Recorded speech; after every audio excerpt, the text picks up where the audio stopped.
क्या राफेल एक शानदार लड़ाकू विमान है जो चीन और पाकिस्तान से युद्ध के हालात में भारतीय वायुसेना की ताकत बढ़ाएगा? The institute for defence studies and analysis से जुड़े एक विश्लेषक मानते हैं कि कोई भी लड़ाकू विमान कितना ताकतवर है ये उसकी सेंसर क्षमता और हथियार पर निर्भर करता है। मतलब कोई फाइटर प्लेन कितनी दूर तक देख सकता है और कितनी दूर तक मार कर सकता है। जाहिर है इस मामले में राफेल बहुत ही आधुनिक लड़ाकू विमान है। भारत ने इससे पहले 1997-98 में रूस से सुखोई खरीदा था। सुखोई के बाद राफेल खरीदा जा रहा था। 20-21 साल के बाद ये डील हो रही है तो जाहिर है इतने सालों में टेक्नोलॉजी बदली है। वो कहते हैं कि कोई फाइटर प्लेन कितनी ऊंचाई तक जाता है ये उसकी इंजन की ताकत पर निर्भर करता है। सामान्य रूप से फाइटर प्लेन 40 से 50 हजार फीट की ऊंचाई तक जाते हैं, लेकिन हम ऊंचाई से किसी लड़ाकू विमान की ताकत का अंदाजा नहीं लगा सकते। फाइटर प्लेन की ताकत मापने की कसौटी हथियार और सेंसर क्षमता ही है। एशिया टाइम्स में रक्षा और विदेश नीति के विश्लेषक इमैनुअल स्कीमिया ने नेशनल इंटरेस्ट में लिखा है, परमाणु हथियारों से लैस राफेल हवा से हवा में 150 किलोमीटर तक मिसाइल दाग सकता है और हवा से जमीन तक इसकी मारक क्षमता 300 किलोमीटर है। कुछ भारतीय पर्यवेक्षकों का मानना है कि राफेल की क्षमता पाकिस्तान की F-16 से भी ज्यादा है। तो क्या भारत पाकिस्तान से इस लड़ाकू विमान के जरिए युद्ध जीत सकता है?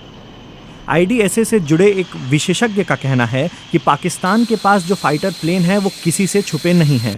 उनके पास J-17, F-16 और मिराज हैं। जाहिर है कि राफेल की तरह इनकी टेक्नोलॉजी एडवांस नहीं है, पर हमें यह समझना होगा कि अगर भारत के पास 36 राफेल हैं तो वो 36 जगह से ही लड़ाई कर सकते हैं। अगर पाकिस्तान के पास इससे ज्यादा फाइटर प्लेन होंगे तो वो ज्यादा जगहों से लड़ाई करेगा। मतलब संख्या मायने रखती है। 1999 में करगिल युद्ध में भारतीय वायुसेना पाकिस्तान पर इसलिए हावी हो रही थी क्योंकि भारत की मिसाइलों की पहुंच Su-30 और MiG-20 के साथ 30 किलोमीटर तक की थी। दूसरी तरफ पाकिस्तान की पहुंच 20 किलोमीटर तक ही थी, इसलिए हम आगे रहे। हालांकि 1999 से 2014 के बीच पाकिस्तान ने अपनी क्षमता को बढ़ाकर 100 किलोमीटर तक कर लिया, जबकि भारत इसी दौरान अपनी पहुंच 60 किलोमीटर तक ही बढ़ा पाया। मतलब हम लोग अभी खतरे में हैं। पाकिस्तानी लड़ाकू विमान हम पर हमले करेंगे तो हम पलटवार नहीं कर पाएंगे। राफेल आने के बाद हमारी पहुंच 150 किलोमीटर तक हो जाएगी। रक्षा विश्लेषक राहुल बेदी का कहना है कि राफेल से भारतीय एयरफोर्स की ताकत बढ़ेगी, लेकिन इसकी संख्या बहुत कम है और 36 राफेल अंबाला और पश्चिम बंगाल के हासीमारा स्क्वाड्रन में ही खप जाएंगे। वो कहते हैं कि 2 स्क्वाड्रन काफी नहीं है। भारतीय वायुसेना को 42 स्क्वाड्रन आवंटित हैं और अभी 32 ही हैं। जितने स्क्वाड्रन हैं उस हिसाब से तो लड़ाकू विमान हैं ही नहीं। हमें गुणवत्ता तो चाहिए ही, लेकिन साथ में संख्या भी चाहिए। अगर आप चीन या पाकिस्तान का मुकाबला कर रहे हैं तो आपको लड़ाकू विमान की तादाद भी चाहिए। वो कहते हैं चीन के पास जो फाइटर विमान हैं वो हमसे बहुत ज़्यादा हैं। राफेल बहुत एडवांस है, लेकिन चीन के पास ऐसे फाइटर प्लेन पहले से ही हैं। पाकिस्तान के पास F-16 है, वो भी बहुत एडवांस है। अभी भारत के सभी 32 स्क्वाड्रन पर 18-18 फाइटर प्लेन हैं। एयरफोर्स की आशंका है कि अगर एयरक्राफ्ट की संख्या नहीं बढ़ाई गई तो स्क्वाड्रन की संख्या 2022 तक कम होकर 25 ही रह जाएगी और ये भारत की सुरक्षा के लिए खतरनाक होगा। रक्षा विश्लेषक गुलशन लूथरा बताते हैं कि पाकिस्तान को हम लोग हैंडल कर सकते हैं, लेकिन हमारे पास चीन का कोई काट नहीं है। अगर चीन और पाकिस्तान दोनों साथ आ गए तो हमारा फंसना तय है। भारत और चीन 1962 में एक युद्ध कर चुके हैं। भारत को शर्मनाक हार का सामना करना पड़ा था।